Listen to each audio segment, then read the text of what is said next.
No one forgets. You hurt someone, they hurt you back. And this is the beginning of Rafe being somebody who I was like, I want her to die so bad. Like, hurry up and just die. Like, I don't actually believe that this kind of person would live long at all. I guarantee I'm not the only person who wanted to cheer as soon as she died. Hey, this is the Sword and the Pen Reflections. It is my casual alternative to that channel. If you're here, you know the deal. We're looking at HBO's A Knight of the Seven Kingdoms, Season 1, Episode 5, and comparing it to George R.R. Martin's first novella, The Hedgeknight. Here's the graphic novel. This is the episode that I was the most excited to see because in the trailer, there were clips shown that could only have come from this episode, and I was really impressed with just the seconds of cinematography that they showed us in the trailer, and I was not disappointed. This is probably one of the best and most dynamic fight scenes, jousting fight scenes, battle sequence fight scenes that I've seen in all of cinema. So it was very well done. I loved how it was done. I could see that there were some money-saving choices that were made, but they were still spectacular. So well done there.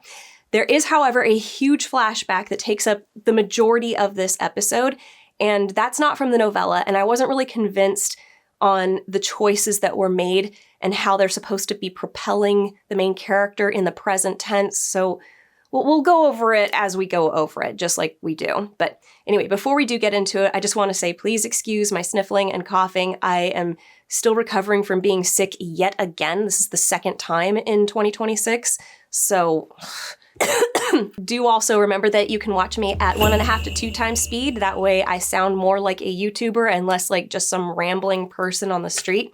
And yeah, that's all I gotta say about that. So please like, subscribe, and comment, even if it's just with an emoji. It's totally free for you. And for me, it might help me make some money, on this video.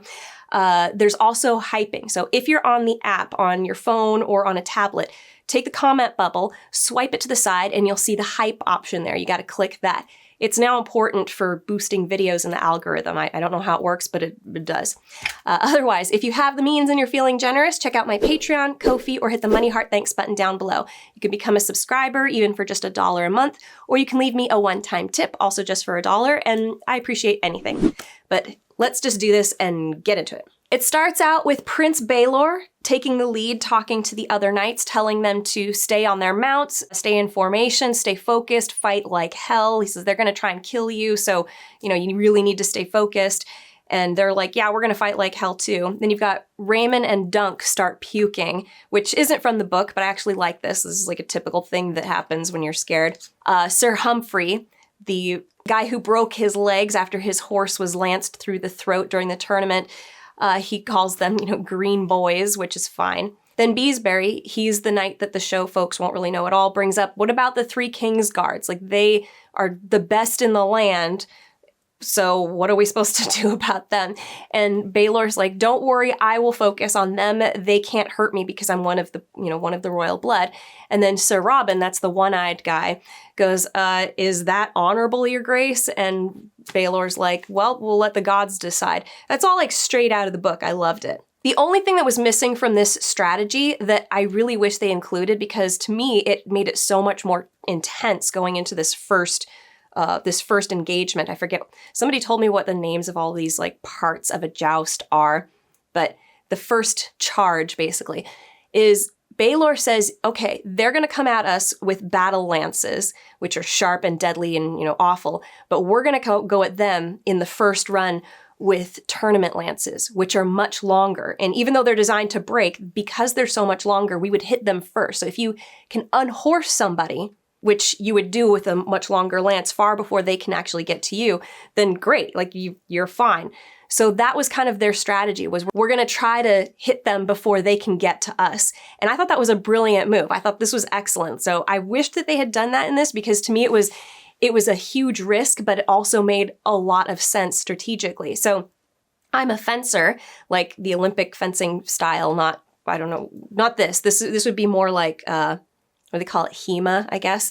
But in fencing, there are very strict regulations on how long your grip can be, because people will hold their weapon at the far, far end to give themselves like extra inches, because it's a huge advantage. Even just an extra inch is a huge advantage in the length of the weapon when you're fencing somebody else. So I liked that. It made perfect sense to me, and I wish that they included it in the show, but big deal if they didn't. That's fine. Then the show adds this line, and it comes out of nowhere. So after Baelor's thing about, I'll handle the Kingsguard because they can't come after me. Their oath forbids them to harm a Prince of the Blood. Is that honorable, your grace? The gods will let us know. Mother loved you best, huh? Shame. No man fights so fierce as one neglected by his mother. What? Bro, what are you talking about, man? I'm going, where did that even come from? Like, what prompted that? Is he insinuating that he's not going to fight the Kingsguard as hard as he can? It didn't quite add up why this line came in right there. It feels like maybe there was something missing, or they just really badly wanted this line to be in here. And that's what I think that's what it was. They just really wanted this line in here, so they just added it here. Now, the name of this episode is In the Name of the Mother, and the vow to the mother is to protect the young and the innocent. And so this line, I'm trying to figure out how this line ties into that vow. In the name of the mother, I charge you to protect the young and the innocent. No man fights so hard as one neglected by his mother. Maybe they're insinuating that you were never protected when you were young and innocent, and so you have to fight hard to protect yourself. Okay, I guess I could see that. It's a bit of a stretch, and it still doesn't make any sense how this line came about in this conversation. I just would have altered things a little bit to try to make it so that this comment from the Laughing Storm would make more sense, that he would say it in a response to something that Baelor says, because what Baelor says doesn't insinuate that he's not going to fight hard. I didn't understand that at all. I mean, he's literally telling everybody to fight like hell. So... Be vigilant. Don't die. Sir. My lance, squire. You best be here when I get back. Rob me, and I'll hunt you down with dogs. Ruff! And this is a callback to the first time that Dunk left Egg with his horse and was like, hey, I better not come back to camp and see that you've stolen all my stuff or I'll come get you. This is actually the sort of thing that you do in rewrites of a story, is you bring in callbacks to certain moments like this. This is nothing significant in the meaning about it, just that it's creating that familiarity between these characters. We heard this conversation before. It's like an inside joke between the two of them. And, nobody tells inside jokes except people who are close enough to each other to have them. So I liked this.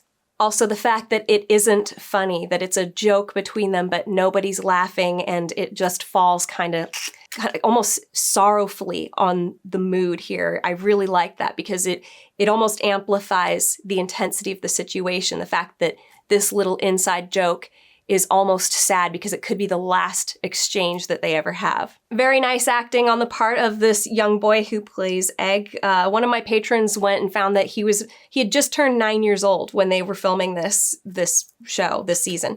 And, the subtle, encouraging smile, hopeful, everything's going to be okay. And as soon as Dunk turns away, you see his face, melt into dread.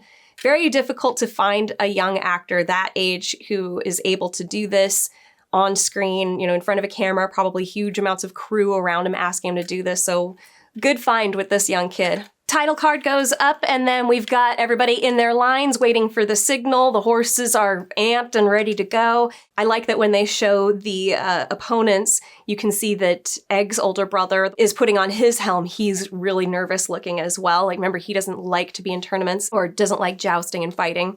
It's not his thing. But it's all really well directed and really well shot. You can see that Dunk, it's close in on his eyes, just wide with this fear.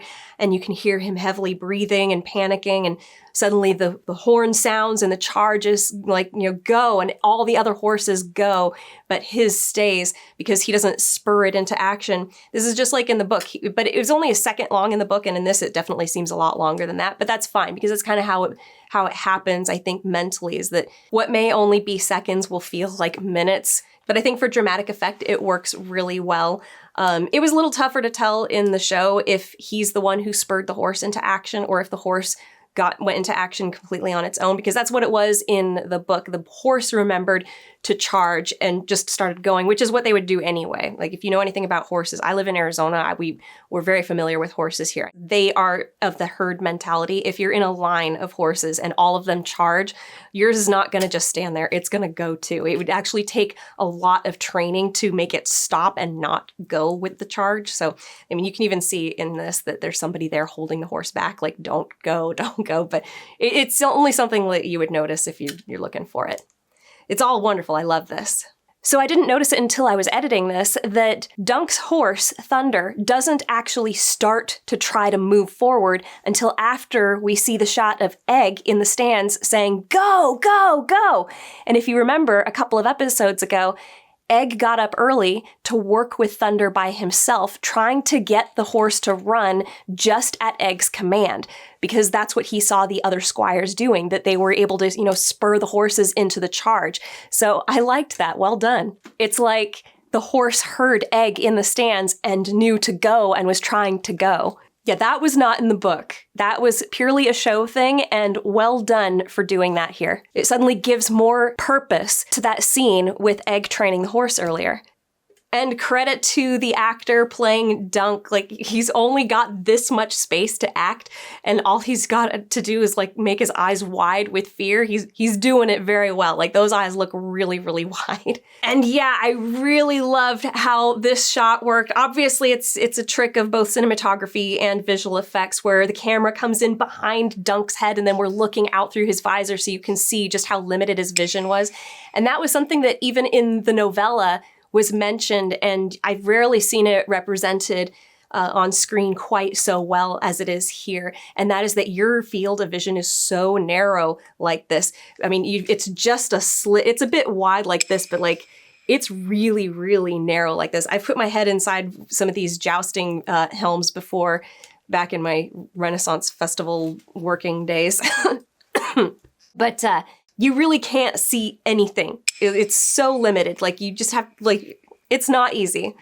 So I loved the way that this was shot so that you feel like you're seeing things the way that he would be seeing things. Yeah, and everything just happens in a flash. So in the novella, you've got all of Dunk's thought processes in this first charge, where he's thinking about how he's going to line up his lance, and then what he's thinking about Arian aiming at him, seeing that he's got the tip up too high, and like, oh, if he's not going to be bringing it down, like, it's basically he's analyzing things as the approach is happening. But here, of course, there's no time to portray that unless they wanted to do it in slow-mo, and I'm glad that they didn't do it in slow-mo, because it would lose some of that intensity.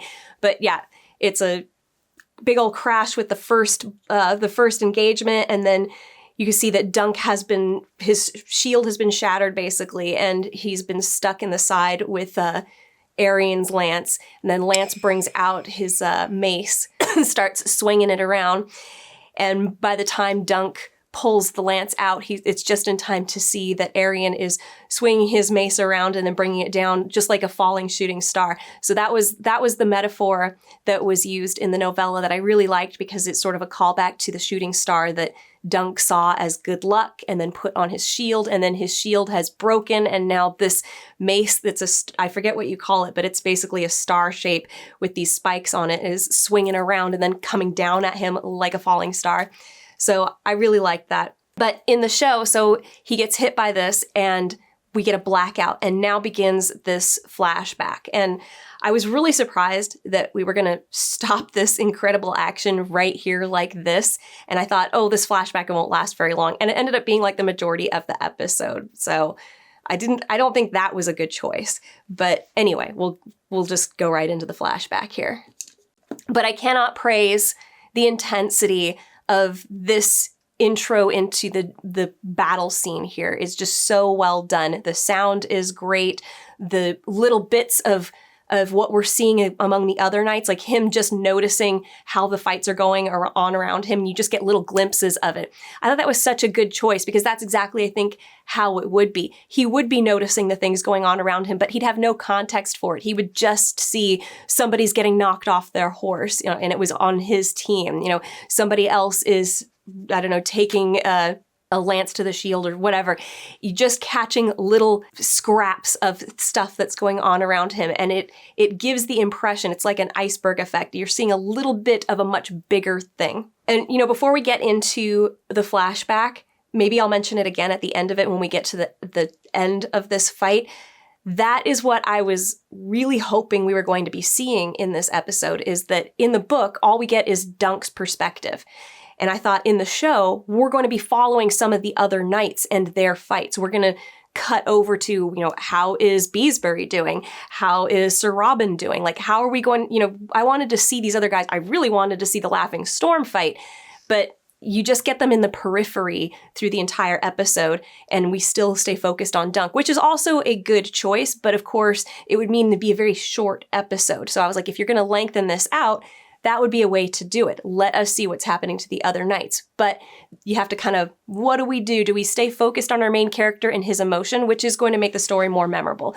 A story that is rooted in emotion is always going to be more memorable than one that's just action. And even if they're characters that we know, you're basically just watching little action sequences. We are so with Dunk and the desperation of his situation and how scared he is and how panicked he is and how, like, you got to fight for your life here because, first of all, if you don't win, you die, right?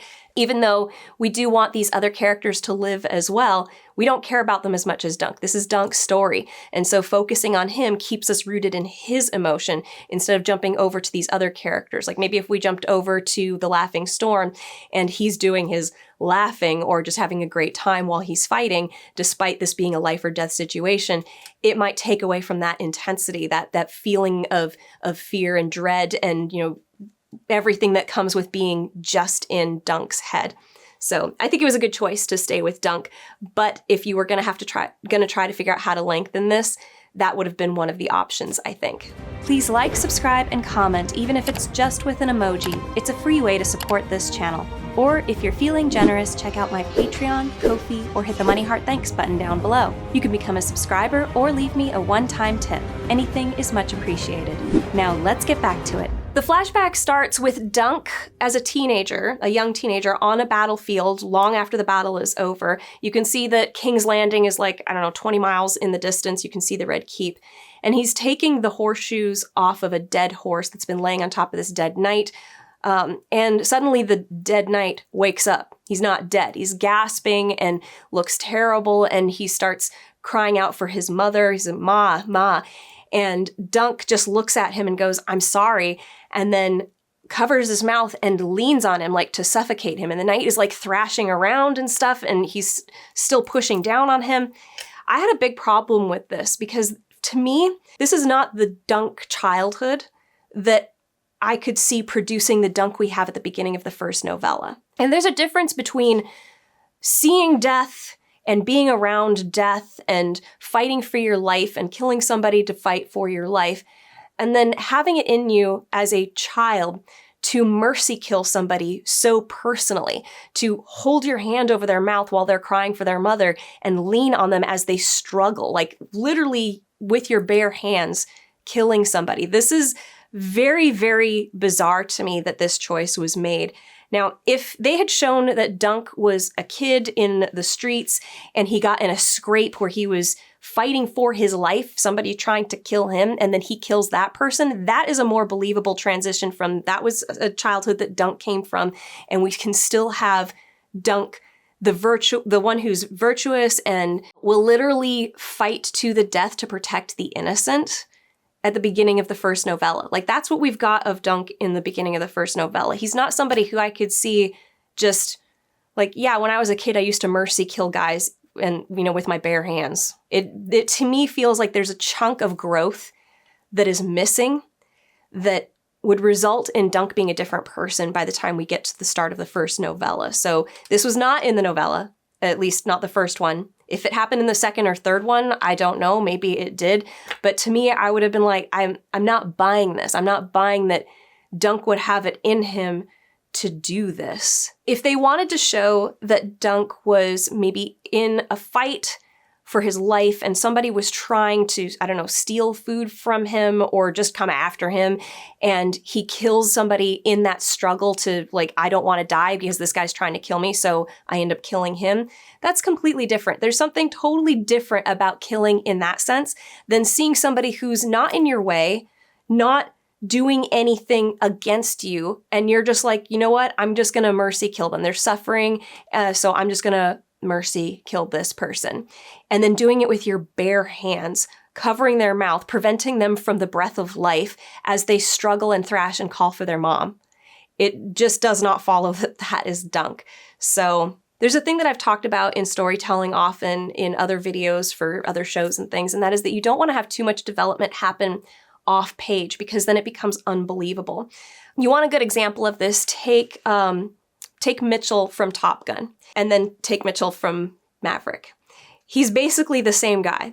We had decades go by, but he's pretty much the same person in the second film as he was in the first film. Very little has changed about him. That is a character who we can believe, even though most people do change a lot in that period of time. Storytelling is not the same as reality in this sense. If you change your character too much off screen or off page, it becomes unbelievable. Like we don't believe who they are when they come back on. And this is kind of what we're having happen here. Like, okay, so when I want to talk about like, okay, the bad change, like a bad change that I always bring up is Luke Skywalker from the most recent trilogy. Nobody believed that was Luke Skywalker, or Han Solo. Nobody believes that was Han Solo. Because it's like, who the hell are you? You are not the same person that you were in the original trilogy. So what the hell happened? In storytelling, there are certain rules that you need to follow in order for your character to be somebody that your audience sees as familiar. And this is one of those, this is very similar. What's happening here is a character is behaving in a way in their childhood, not even that long ago childhood. I mean, he looks like a young teenager in this. He was shown as a young child to be capable of seeing a man who is alive and then saying, I'm going to strangle him to death to put him out of his misery, saying that that is the child that Dunk was, without explaining how he became who he is in the start of the story in the first novella. It just doesn't follow. So anyway, I could go on and on about this, but when I saw this, I was like, what the hell? Like, this doesn't seem like Dunk. It immediately stood out to me as this does not seem like something that Dunk would have been doing much of when he was a kid. And he does it so like, oh, I'm sorry, and then just starts leaning on him. And the fact that the guy is struggling against him and he's still holding on. Like, this is somebody who has done this and is familiar with this and is doing it because this is what you do.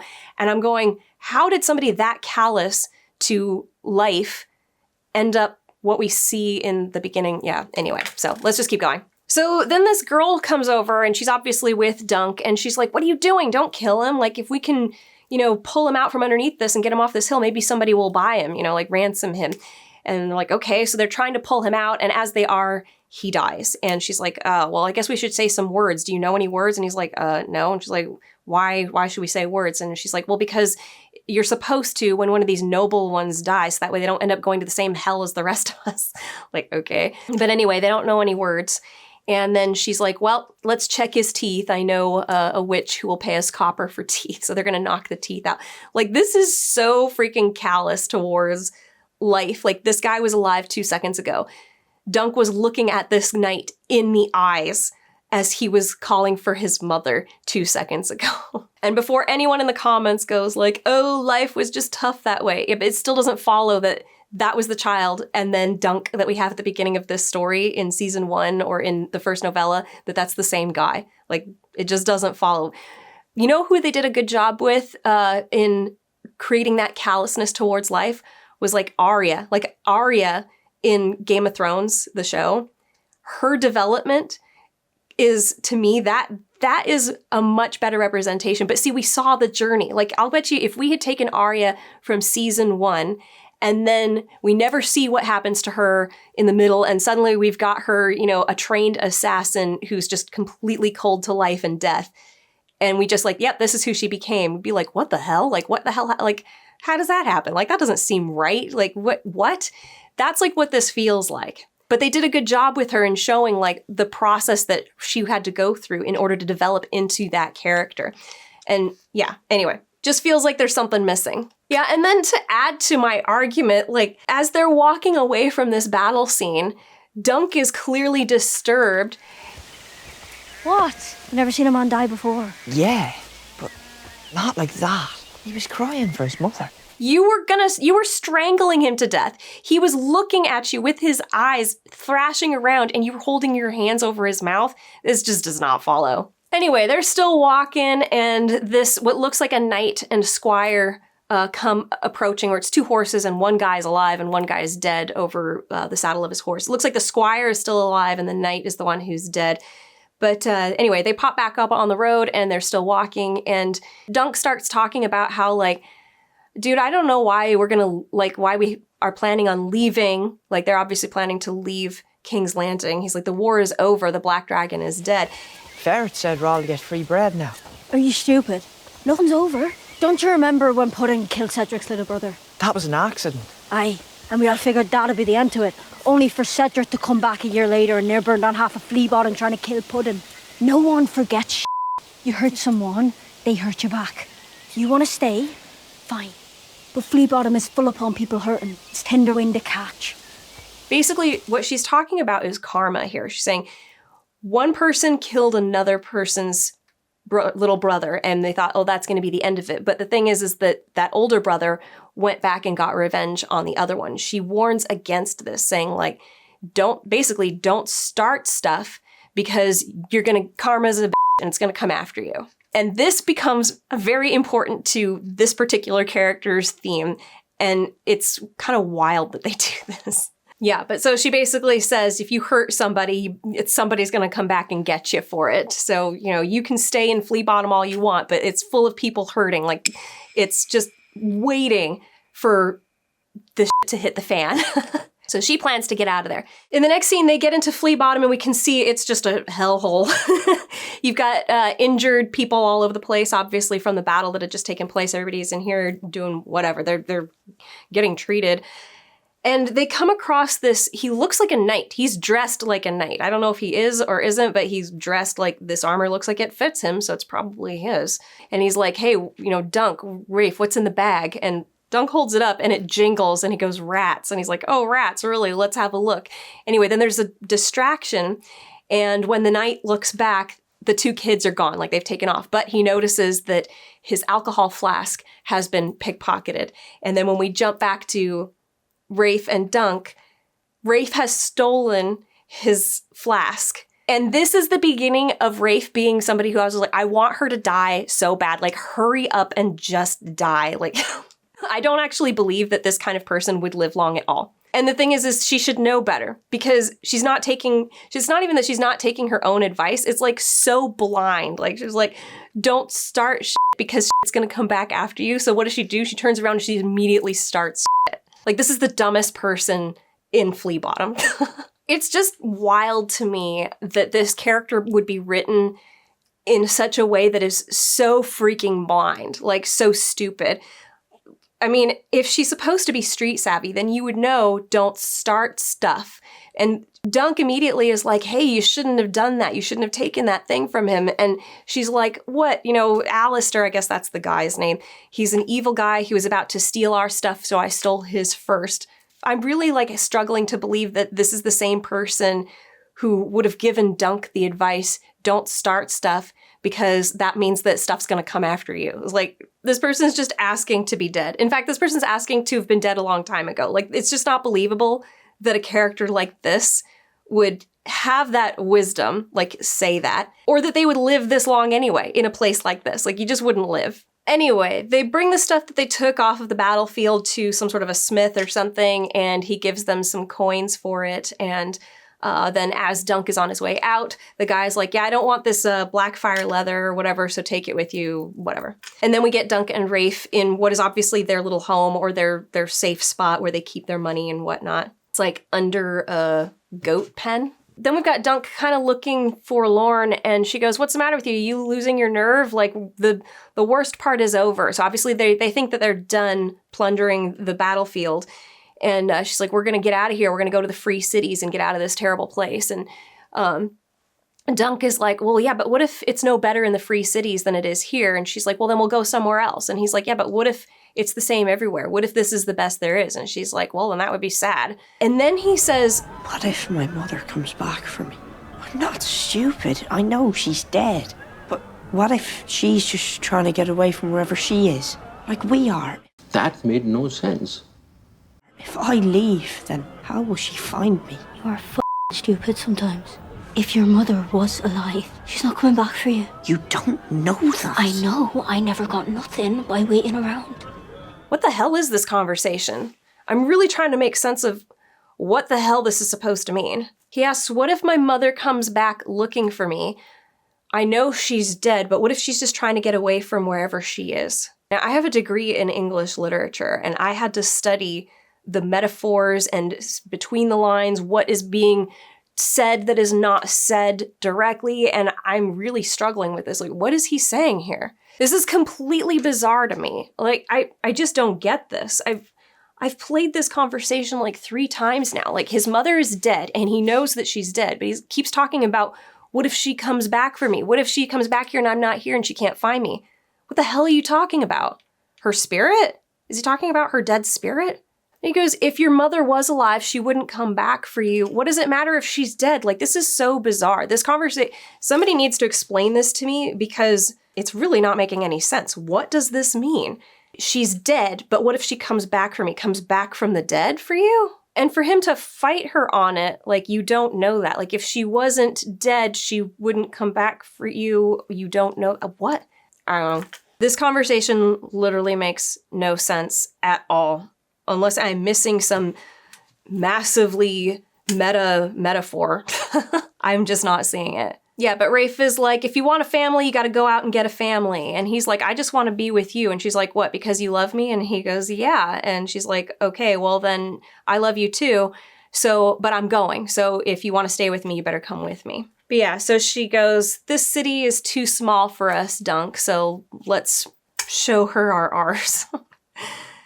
They're going awfully far for a new start. I mean, I think if I was going to rewrite this bit, other than the completely nonsensical bit about the dead mother coming back for him, but him also knowing that she's dead, and not, apart from that, I think I would have had instead that they'd heard stories about the free cities actually being better. Like that is the subject for them. Like, we're going to a place that we have heard people like us have a fresh start. So that's why they want to go so desperately. The next day, they go to purchase their tickets out of King's Landing and to the Free Cities.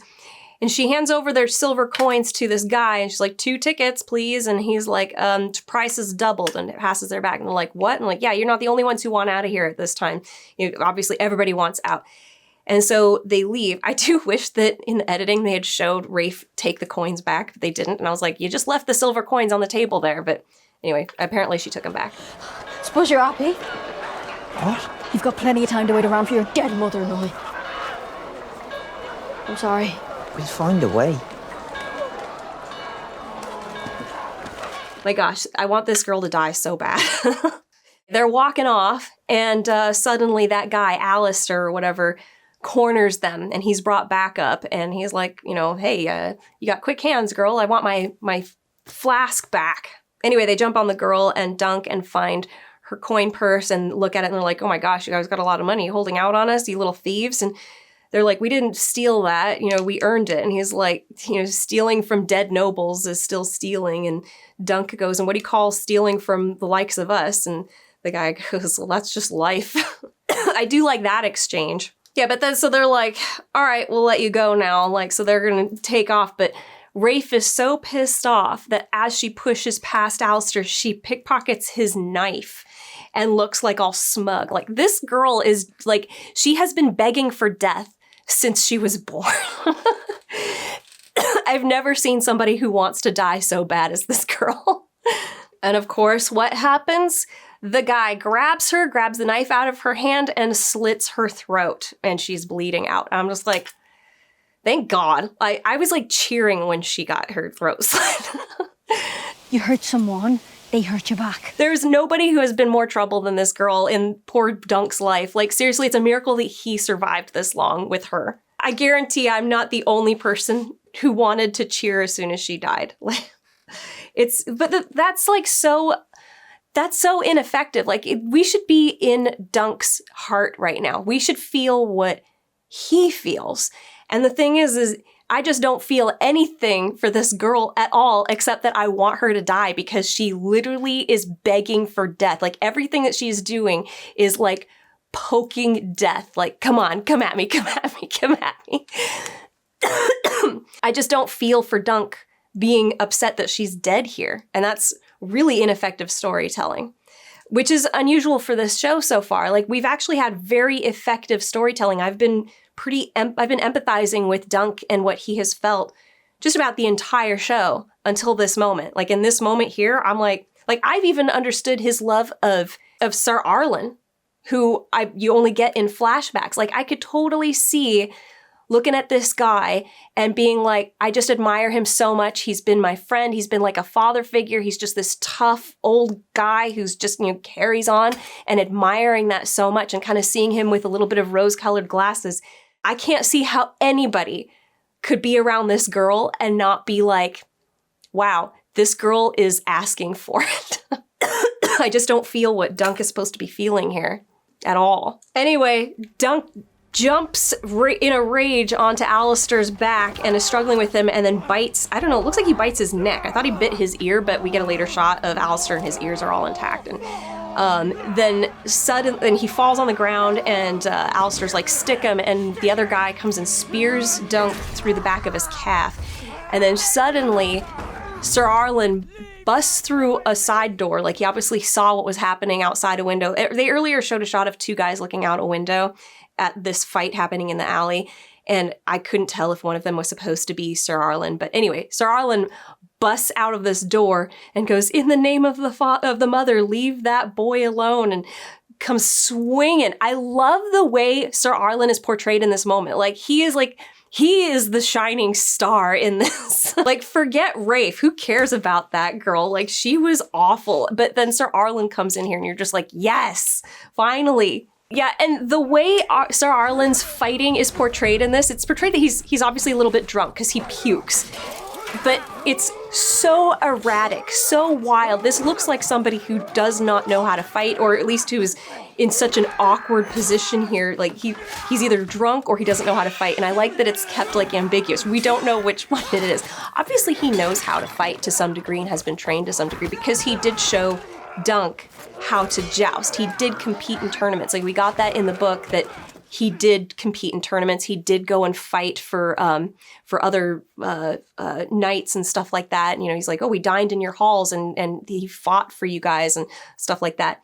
So he does know how to fight, but he just looks like so wild and erratic here, and I love it. It's just, this is a guy who is exactly as Dunk described. He's just a dogged fighter. He's just will not stop. He'll get up and keep coming at you. Anyway, Sir Arlen cuts off the head of one guy, and then he ends up in this big struggle with Alistair or whatever. In the meantime, we keep cutting to Dunk holding Rafe as she's dying. Like, why doesn't he mercy kill her? He's holding her and she's dying, having, her last moments of life right there. And I'm like, I do not care at all about her. Just hurry up and die. All I care about is Sir Arlen. He's the most interesting and heroic person in this situation here. And he's kicking ass, and it's brutal and it's sloppy, but he wins. And Rafe dies. Big deal. It's really unfortunate that I do not feel anything that Dunk is supposed to be feeling in this moment. And it's because I think Rafe was made to be such an unsympathetic character. When somebody is written to want death so hard as that, the audience and the reader are going to feel the same way. They're going to be like, oh, well, I want you to die too. And that's unfortunately what's going on here. I'm not feeling what Dunk is feeling. I'm feeling what I, the reader, or I, the viewer in this case, because this was not in the novella, is feeling. Then we get some silent storytelling. I'm a big fan of less dialogue and more visual storytelling in movies and film. If you can do it without dialogue, I am like, yes, well done. And again, they do this here. So Dunk goes back after What's-Her-Face dies, and Sir Arlen has defeated the enemies, and he walks off. And we go to Dunk, and he's back in their little under the goat pen home, and he's crying and shivering and laying there. And then he hears Sir Arlen's voice outside and looks out his little window thing, and he can see Sir Arlen walking down the alley. And so then we cut to Dunk following Sir Arlen out to where Sir Arlen's horses are. And then he's just sort of watching him. And then it's that night, and Sir Arlen is sleeping, and Dunk goes over and unsheathes Sir Arlen's sword and is looking at it. I was like, I'm not sure I believe that. You just saw this guy kill two huge guys. Like you've seen him fight, and you're gonna risk playing with his stuff. Like Dunk was the more cautious of the two, Rafe and Dunk. And I just don't really I think him looking at the sword and stuff, I could have seen him just like looking at it, like longingly, like looking at the sword and going like, oh, he's a knight, and just wondering about that, remembering him swinging the sword, stuff like that. But going over and unsheathing it, and it's right next to Sir Arlen's head. Like it's leaning up against the tree. It's like right there. Like now Dunk is asking for death, really. He goes over and he's petting Sweetfoot, the horse. And he looks over and sees that there's a small grave with like pink flowers on it and a little helmet on there. And so I don't know if it was mentioned in the show, but in the novella, it's mentioned that Sir Arlen's nephew, I think it was his nephew, was his old squire. And then after he died, Dunk became his squire. So I think it's implied here that this is that squire's grave, and that maybe he died in that same battle that Dunk was, on the battlefield for earlier. And we continue this, not montage, but it's silent storytelling where you can just hear this nice guitar music, and you can see Dunk following Sir Arlen, and Sir Arlen he's off on the road. He's leaving King's Landing, and now Dunk is leaving King's Landing because he's following behind Sir Arlen. And all the while, you can hear Sir Arlen singing a Dothraki song. So he's obviously encountered the Dothraki and learned enough that he would at least know this song. And you could see that Dunk is just watching him live his life. He's practicing sword fighting by the side of a creek, and you can see that Dunk is like sharpening a stick and thinking longingly about this. They're traveling through the forest, and Dunk is staying a far distance away where Sir Arlen's next to a fire, but he's like shivering off by himself. He follows him for several days like this. At least it's implied that that's what happens. Dunk drinks from a river in the forest, and it makes him sick, and he's not looking good, but he's still, following along behind Sir Arlen. And then we see Sir Arlen wake up in camp at one point, and he's rolled over onto his own dagger, and it has stabbed him, and he's bleeding.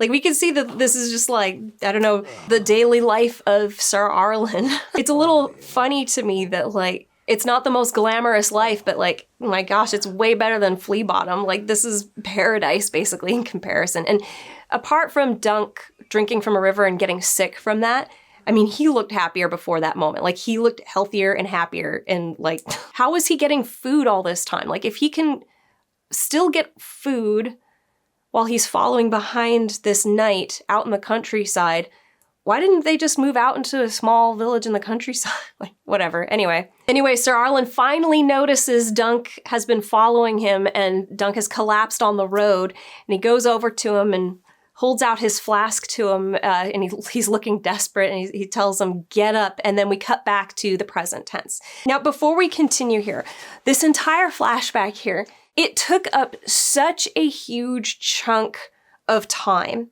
and for me, during the entire flashback, until Sir Arlen came into the game, I was just like, hurry up, let's get back to the fight, Like, I wanted to see that part. Like, it was dragging, man. It was when Sir Arlen entered the scene, and I was like, oh, okay, we're going to see how Dunk becomes Sir Arlen's squire. I was like, okay, now I have a little bit of interest in what's going on here. And it was 100% like that for me, because that Rafe girl was just so awful. She was so negative in her presence on screen. I did not care about her involvement in Dunk's story at all. Like, I wanted to hurry up through it. And then when we got to Sir Arlen, that is when I started caring. I think if this was my story, and I'm still trying to figure out how we're trying to tie in all of that Rafe stuff into Dunk's story here, I think we could have reduced all of it to just Dunk being on the street with one of his street buddies, and it could be this girl. We don't need her like philosophy in life that she doesn't follow. And they're cornered by some bullies, and she ends up getting killed, and that's when Sir Arlen comes in to save him. Like, it could have been reduced to just that, and I think it would have still had the same emotional impact as it does. It would have had a more positive emotional impact like that than with all the stuff that we had, like on the battlefield, and then, you know, turning in the tack for money and trying to get out on a boat and whatever. Like, all that could have been just deleted. I think I got to figure out what the hell the point was of all of that. I'm really struggling to see how all of that ties into Dunk's story at present. But the cut back to Dunk is so great. He's laying in the mud, and there were a couple of moments in the book. Well, actually, there was one major one where he has so much mud caked in the slit in his visor that he has to like pick it out like that so that he can see again. And then I just love the way that this is done. He's looking up at the gray sky, and all you see is that star mace coming down on him again, and then bam, he gets hit in the side of the head again.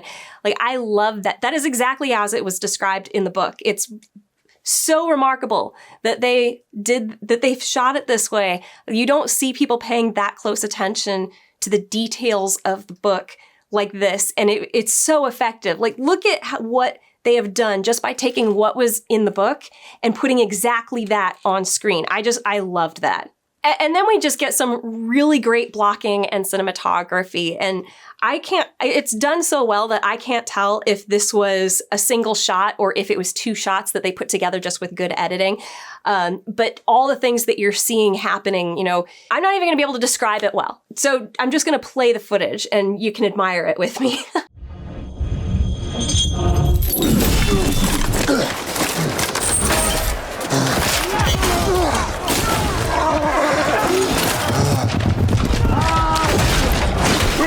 Like the way it's coordinated so that when the camera is facing one way and you're seeing the action coming towards you or going away like this, and then it turns the other way and you're seeing the other side of that action, the follow-up, it's so nice, so well done. I love it. I freaking love it. What a great way to put the audience in the action. And you can actually see what's happening, which is even nicer. It's not such a shaky camera that you can't see what is actually happening, and I really appreciate that, because there's nothing that irritates me more about modern cinematography than assuming a shaky cam makes you feel like you're there in the action. It does not. Doing something like this does. You can still see what's happening. It's not moving around so much that you can't tell. And it's just really well blocked and coordinated. I appreciate this so much. One thing I will say that I love imagining during these sorts of things. So like there are a couple of shots where you're just looking right at Dunk and what's his name? Arian? The bad guy, fighting. And you can see things that are coming in from off camera and hitting them. And you just know that there's somebody standing there with like a bucket of dirt, throwing it onto Dunk, or like just off camera, or like the two of them are wrestling in the mud and you see a broken lance like land on them. Like you just know there's somebody there with the two pieces and they just throw it onto them. I love imagining that stuff. But the thing is like you don't, as an audience member, you don't notice those things unless you're looking for them. But the fact that they're happening here, it puts them in the center of a melee. Like you see these two guys struggling in the mud and it looks so hard. It looks so difficult. Their armor looks heavy. It looks like they can barely see each other. Their heart, like this looks like a struggle in the mud to, you know, life or death struggle. And just seeing these objects coming at them, and you know that there are things happening all around them. You can see horses galloping by in the background, and I love that stuff. The little details do make you feel like you are in the middle of something bigger. It's again that iceberg effect. You see one small thing that indicates a bigger thing happening else. Like we see a broken lance land on them. Somebody just broke their lance while they were on their horse and it went flying towards them. You didn't see the lance get broken or the horse go by, but you see the lance fall on them. I just love that stuff. But yeah, it is fun to think about how this was accomplished as a film crew. At one point in the struggle, Arian pulls out a dagger and stabs Dunk in the thigh, but it's like right through his chainmail. I'm going, what kind of chainmail do you have that somebody can just stab you with a dagger right through there? I mean, I guess I could assume that this is a super fine, sharp dagger, but I mean, still, what's the point of the chainmail? That's like my one complaint in this. Okay, it's not my one complaint, but I do have little complaints, but they're so small. Everything else in here is done so well that the little complaints that I have are things that I would just bring up as like, oh, I don't think this is very believable. But there's always that like, people have been known to like lift helicopters with the adrenaline, you know, of a desperate situation. So that was actually something I remember from Rescue 911. Do you guys remember that show, Rescue 911? I used to love that when I was a kid. But Dunk gets stabbed through his hand at one point. And now I've been stabbed several times. I know it's like not stabbed like through almost. But in fencing, accidents have happened. Very rarely, but I've done it enough that they have happened. I've gotten it in the throat, in the back of the leg, in the arm. It happens. The most debilitating injury that I have had, like I've been able to fight with blood from my neck, from my arm, from my leg. I mean, even from my arm, I was able to hold, like I was skewered right through here. It went in about like 1/4 of an inch. And I was still able to hold a weapon. But my dog once bit right through my finger. There are so many nerves in your hands because these are made for feeling things that just her tooth going through my finger almost made it, I was passing out. Like everything was going white. I was passing out. And it was a total accident. My dog's a nice dog. I was teasing her and holding her jerky and not letting her have it. And she crunched down right through my finger. It was such a small thing, but like I do find it extremely hard to believe that you'd get stabbed through your hand and not be like, I can hardly move after that. But then again, I come back to people in desperate situations have been known to lift helicopters, and that's, I have to go, okay, he's fighting for his life. Maybe it's a little bit different. The adrenaline is kicked in a little sooner. And then at one point, Arian grabs the sword and comes back over to Dunk while Dunk has his back turned and tries to stab him in like the kidneys. But the chainmail does its job then with the sword. Up until now, we've gotten a few cutaways to Egg up in the stands with the other nobles, and everybody's like cheering on that Dunk is struggling so much. Like they seem pleased at this. But then at one point, Dunk manages to get the upper hand on Arian and knocks him down. And you see the prostitute stand up and cheer and go, come on, like she's excited. And the nobles are looking at her like, what's wrong with you? But like that I liked. I really liked that. So in the book, and I mentioned this in my last episode review, it's not included in the show, but the audience was on Dunk's side. The common folk were. The nobles, it's kind of unknown really, but except that they weren't on his side when he was like asking for help until Lord Baelor stepped in, and then they're like, oh, did we do something wrong? Which they should have been. But this is good. I like that they're bringing that in here with this moment, that it's the prostitute who's among the nobles that stands up and cheers. It would have been nice if we had a look at the normal people cheering on Dunk, but we don't really need it. It means more when somebody's cheering if we know that person. So this was a good choice. And regularly through this entire struggle, the camera is trained on Dunk and Arian, but you can see like horses running by and other people struggling in the background all the time. Like this whole time, there are things that have been blocked out to be happening, and sometimes it interferes with them. Like at some point, you know, a horse almost backs right up into Arian. Like I love all of this stuff. It's so well blocked. Like this must have been so hard. To some degree, I wonder just how much of it was coordinated. But I mean, knowing what safety is like on Hollywood sets these days, like it must have every single move was probably well choreographed. Although this was filmed in Europe, so you never know. No, I'm sure that it was all well choreographed. But I love it. I love this sort of thing. It gives that sense of there's a bigger struggle still going on all around them. We just happen to be looking at one small part of it here. The most important part, the part that means the most to the audience. Yeah, then at one point, Arian throws his sword and it sticks Dunk in the leg, whatever. I mean, again, this is like, I'm being very nitpicky, but that is my job as a book editor, to find as many errors as possible and bring them up to the writer so that they can make the choice either to keep it or not. I've still enjoyed this immensely. I do think there were a few moments in this fight where it just carried on too long or Dunk survives too much stuff before he's like unable to fight. Like he's not unable to fight. And it gets to a point where you're like, I don't know. I don't think it's a bit of a stretch to believe that you could survive this, even though people do lift helicopters. At a certain point, they're too injured to lift. So, and then Arian I guess, uses the pommel of his sword and sticks it into the visor of Dunk, and it gets him in the eye. I mean, this didn't happen in the book, but I know exactly why they did this. They did this because we wanted to create more emotional resonance, and you do that by showing facial expressions, and you can't see Dunk's facial expressions in this. We've literally just been watching two guys who could actually be, and in many cases probably were, stunt doubles doing all of this fighting, and then getting close up. I didn't see any close-ups of Dunk's expression through the visor. But they did it so that Dunk would have to take off his visor. Like, he can't see. It's just like too much blood, whatever. So he takes off his whole helmet, and now he's going to fight Arian without his helmet anymore. But it's so we can see that it's him, so we can see that when he has a facial expression, we're there with it. It is being conveyed to the audience. We're drawn into his emotion. I didn't mind this. Like, this doesn't happen in the book, and I'm fine with it. But yeah, the one major break that we have in this fight is when Dunk finally gets the upper hand and slices Arian in his thigh. And I'm going, where's his chainmail? But then you can hear Maycor, which is Arian's father, going, my boy, and running over towards him. But the Laughing Storm comes after him, but he, I don't know, skewers Laughing Storm's horse, and then he's coming after him, and then two other knights come over and grab him. So like they're now cutting to the reactions of some of the other guys on the field. So I did like that very briefly. It was reminding us that there is a father on this battlefield fighting with his son. But yeah, Dunk falls to the floor, even though Arian is down also, and he's not looking good. He pukes up blood, or blood comes out of his mouth, indicating some internal injuries.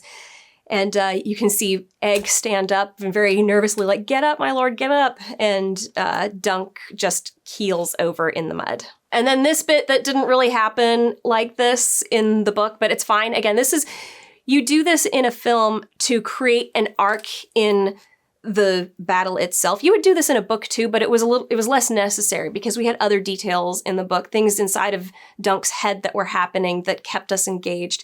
But here you got to do things visually, so you can't do that as well on screen. And so here what they did is they're like, okay, Dunk has keeled over. Egg is like, get up. Arian stands up and looks at him and then lifts up his helm and he's like, he's dead. Like, because he tried to ask him, hey, yield, and there was no response because Dunk, keeled over. So he's like, he's dead, it's over. They're doing this to create that last bit of tension. This is, I think I described it in either the last episode or the episode before that, but like the darkest hour. You're basically creating this mini story in the battle itself, and this would be the darkest hour before Dunk finally comes out victorious. But yeah, it looks like he's not responding, and Egg is like, get up, sir, get up, get up, get up. And everybody's like, he's dead. And then Lord Ashford gives the signal to blow the horn that, it's over now, because Dunk is the one everybody's fighting for. So if he's dead, the competition is over, whether one team has wiped away the other one or not. And just as the guy's about to blow the horn to signal the end, suddenly it cuts to Dunk, and you see Sir Arlen again saying, get up, just like Egg is saying, and Sir Arlen had said in Dunk's past. And then Dunk snaps out of it. And I love the way Egg screams, wait! Like, just so desperate, like screaming to stop, like, don't declare that it's over yet. He's still alive, I love it. This is great. The music comes in and Dunk slowly gets up, just barely alive. And you can hear the audience in the back chanting, all the common people going up, up, up, like cheering him on. Like, that is what would have happened at the beginning, not would have happened at the beginning of this. Like, this is not from the book. This does not happen in the book, but it's like that cheering that we missed at the beginning of this tournament, where Dunk is like, what are they here for me for? Like, who am I? And of course, he's told by the smith, like, you're a knight who remembered his vows. That's why they're here to support you, basically. Like, we're seeing that sentiment here, just in them cheering him on, like, up, up, up, like, yes, do it. This is so nicely done. I just love this. I even love that the nobles all lean in. Like, I was leaning in at this point, like, yes, even though I saw this coming, I knew it was coming, it's so well built up to in just this melee, this struggle that he's been through, that you feel it with him. But the fight here picks up and is almost identical to what it was in the book. So he's fighting with Arian again. They're struggling in the mud again. And at one point he twists his shield off of Arian's arm and uses Arian's own shield to like beat the crap out of him until Arian finally says, I yield. There were two moments in the novella that really stuck out to me in this whole fight. One was at the very beginning when the charge immediately starts and Dunk is like a second behind everybody because he suddenly is like in shock and like, I've forgotten everything. I've completely forgotten everything Sir Arlen ever taught me. I don't know what I'm doing. I'm a fool. Like, what am I doing? Like, he basically is like that moment of, what is it called? Imposter syndrome, where you're like, oh my gosh, I don't know what the hell I'm doing. And I've forgotten everything I've ever been taught. But then his horse remembers to charge for him. And then he like snaps out of it as they're in the charge. And then this moment where he is struggling with Arian on the ground and he's like, Arian may have had like all this training or whatever. And Sir Arlen may have taught him all this sword fighting and stuff. He's like, but this struggle in the mud and him grabbing the shield from him and beating him with the shield had nothing to do with knighthood. This was something that he was described as having learned earlier in his childhood in Flea Bottom in, you know, all the fights for his life that he ever had to experience as a kid in Flea Bottom.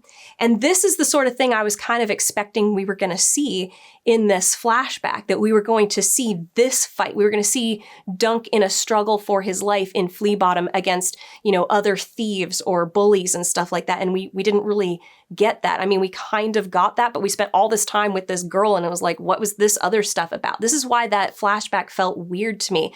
That whole thing with her, up until the moment where he and Rafe got cornered and then Sir Arlen comes in to rescue them, that all the stuff before that, I was like, what was that? How was that serving this moment? Like, I'm still struggling to see how that serves this moment. And then I think back to the Laughing Storm saying, you know, nobody fights harder than one who was neglected by his mother.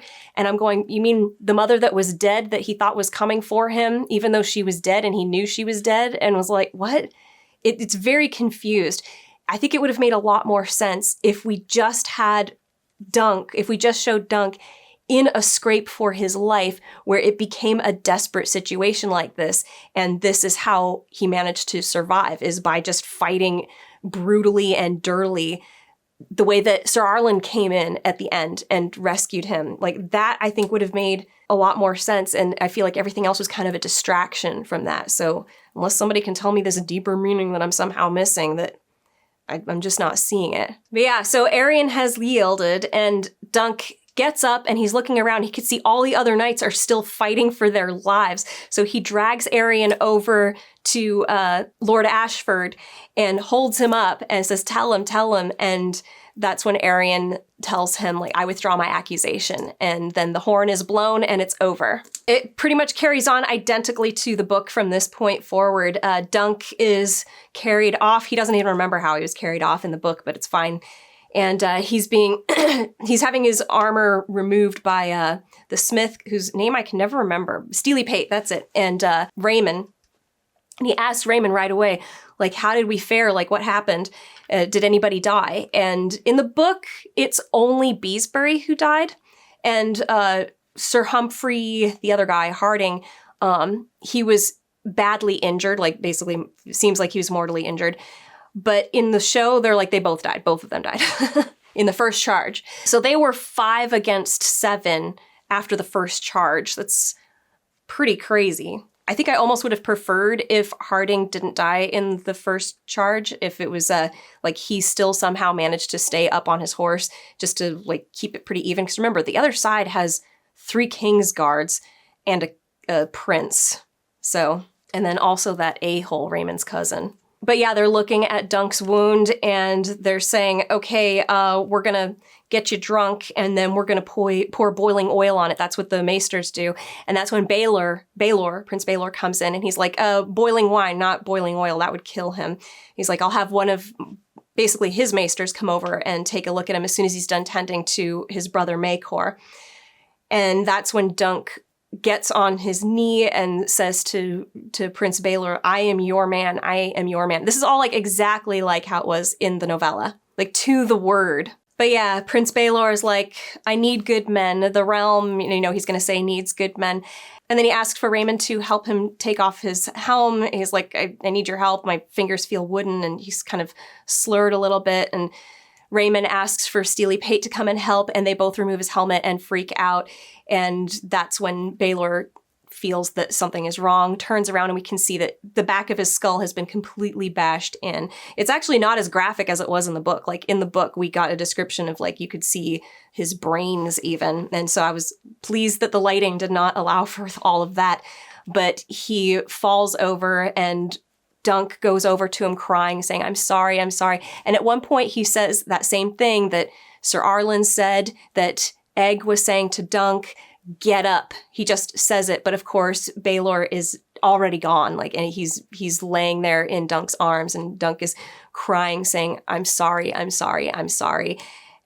So well acted, so well done. I just love it so much. And just like the doom, the knell of this bell that's hanging over everything also.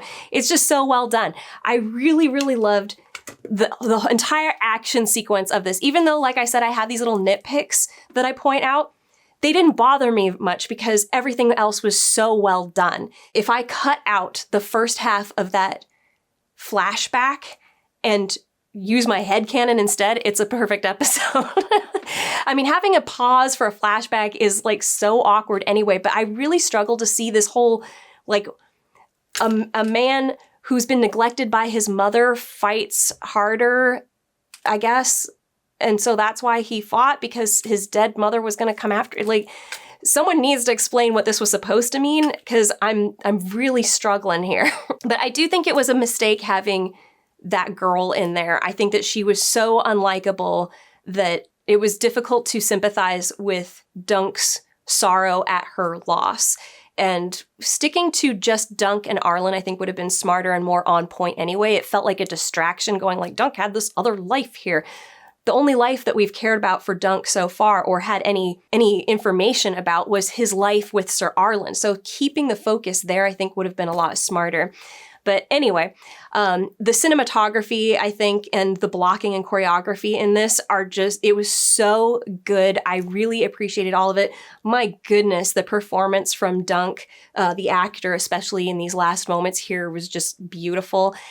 I loved this episode with the exception of the first half of this flashback. Like, if you're gonna interrupt the action, I wish that part didn't exist, the first part of that flashback. But other than that, I thought it was good. Again, the action bit was straight out of the novella. So let me know what you thought. Did you enjoy it? If you know what this whole thing with the whole fighting for your mother, and then Dunk having a mother who's dead, he's expecting to show up and look for him someday.